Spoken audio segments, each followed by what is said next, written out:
வணக்கம் நண்பர்களே. நான் இன்னைக்கு வந்து ஆக்சுவலாக எங்கள் வீட்டில் வந்து காடை ஃப்ரை வந்து அவங்க ரொம்ப நல்லா பண்ணுவாங்க. ஸோ அதனால வந்து இது அவங்க என்னென்ன மசாலா போடுறாங்க, எப்படி பண்ணுறாங்க அப்படின்றது எல்லாருக்கும் சொல்லணும்னு விருப்பப்படுறேன். ஸோ அதனால தான் வந்து அவங்கக்கிட்ட வந்து என்ன மசாலா போட்டாங்க என்ன அப்படின்றத இப்போ நான் கேட்குறேன். அவங்க சொல்லுவாங்க அது என்னன்றத இது பண்ணுங்க. இதுக்கு எப்படி நீங்கள் மசாலா போட்டீங்க அப்படின்றத கொஞ்சம் சொல்லுங்களேன். ஃபர்ஸ்ட் வந்து காடை வாங்கிட்டு வரணும். ஒரு காடைல வந்து 4 பீஸா பண்ணி கொடுப்பாங்க, கட் பண்ணி கொடுப்பாங்க. அந்த மாதிரி வாங்கிட்டு வந்துட்டு நல்லா கிளீன் பண்ணி கால் தனியா உடம்பு தனியா அவங்களே 4 பீஸா கட் பண்ணி, முழுசா போட்டாலும் அது உள்ள எல்லாம் கொஞ்சம் நல்லா வேகாது. 4 பீஸ் பண்ணோம்னா ரொம்ப நல்லா வேகும்.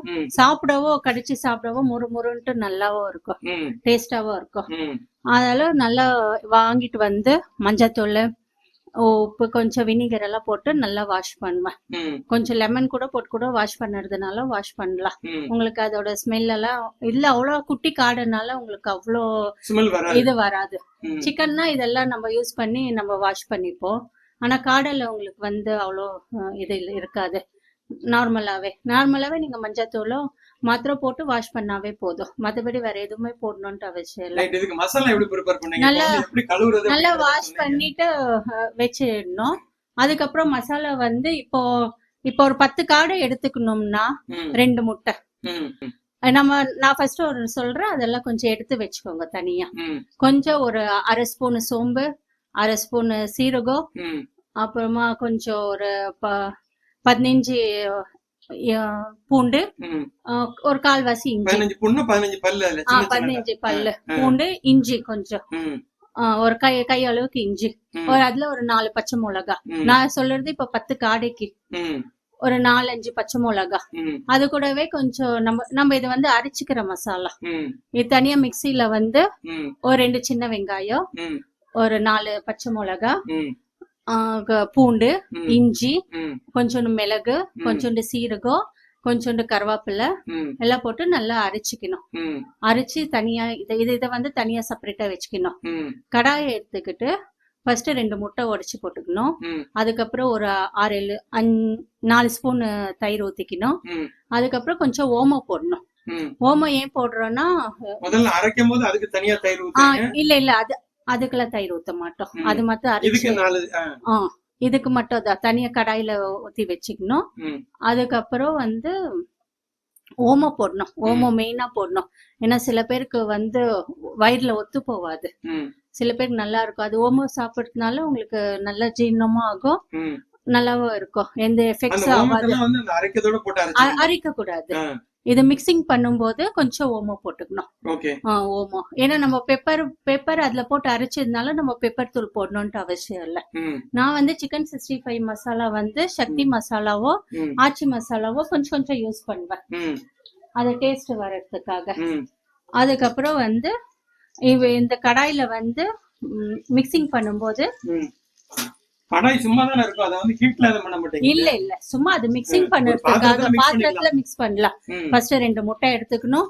அதுக்கப்புறம் தயிர் ஊத்திக்கணும், கொஞ்சம் உப்பு போடணும், ஓமம் போடணும், இந்த அரைச்சு வச்ச மசாலா அதுக்குள்ள போடணும், ஒரு ஸ்பூன் கார்ன் மாவு போடணும், ஒரு ஸ்பூன் அரிசி மாவு போடணும், உப்பு, அப்புறமா ரெட் சில்லி, காஷ்மீரி சில்லி மிளகாத்தூள் போடுவேன். ஏன்னா நான் கலர் யூஸ் பண்ண மாட்டேன். கலர் யூஸ் பண்ணாதனால ரெட் சில்லி பவுடர் போட்டீங்கன்னா உங்களுக்கு அது ஃப்ரை பண்ணும்போது நல்லா ரெட்டிஷாவே கலர் நல்லா மிக்ஸ் பண்ணிட்டு கொஞ்சம் லெமன் ஊத்திப்பேன். லெமன்னா இப்போ நெக்ஸ்ட் டேக்கு சில பேர் நெக்ஸ்ட் டேக்கு வச்சு சாப்பிட்டீங்கன்னா உங்களுக்கு அது ஒன்றும் ஆகாது. வேணா கூட நீங்க ஒரு ஸ்பூன் வினிகர் கூட ஊத்தி கூட நீங்க மிக்ஸ் பண்ணிக்கலாம். இதெல்லாம் மிக்ஸ் பண்ணிட்டு ஒரு 4 ஹவர்ஸ் ஊற வைக்கணும். அதாவது இதுக்கப்புறம் வந்து காடையை உள்ள போட்டு நல்லா மிக்ஸ் பண்ணணும். மிக்ஸ் பண்ணுவீங்க. மிக்ஸ் பண்ணிட்டு நீங்க பேஸ்ட் அதுக்கப்புறம் காடையை போட்டு நல்லா இதுல வந்து நல்லா பரட்டி நல்லா இது பண்ணிட்டு ஒரு 4 மணி நேரம் ஃபுல்லா ஊற வைக்கணும். ஓகே, ஊற வச்சிட்டு அதுக்கப்புறம் நீங்க ஃப்ரை பண்ணி பாத்தீங்கன்னா செம டேஸ்டா இருக்கும். ஓகே, அதே இது வந்து இன்னும் கொஞ்ச நேரம் ஊறிச்சுனாக்க நம்ம அப்படியே நைட்டுக்கும் யூஸ் பண்ணிக்கலாம். ஃப்ரிட்ஜ்ல எடுத்து வச்சிருவீங்க. ஆமா, எடுத்து வச்சிட்டு நைட் வந்து மறுபடியும் அதை எடுத்தீங்கன்னா இன்னும் நல்லா ஊறி இருக்கும். அது வந்து நல்லா இருக்கும். டின்னருக்கு யூஸ் பண்ணிக்கலாம், ரொம்ப நல்லா இருக்கும். ஓகே, நன்றி மேடம். Thank you. இப்போ வந்து நீங்க வந்து அவங்க என்னோட ஒய்ஃப் வந்து என்னென்ன யூஸ் பண்ணாங்க அப்படின்றத பார்த்துருப்பீங்க. அவங்க வந்து காடை ஃப்ரை வந்து ரொம்ப நல்லா பண்ணுவாங்க. ஸோ அதனால தான் நான் அதோடைய எப்படி ப்ரிப்பேர் பண்ணுறாங்க அப்படின்றத எல்லாருக்கும் சொல்லணும்னு விருப்பப்பட்டேன். ஸோ இதே மாதிரி பண்ணி பாருங்க. பண்ணி பார்த்துட்டு எப்படி இருந்தது அப்படின்றத நீங்கள் கமெண்ட்ஸில் சொல்லுங்கள். ஓகேங்களா?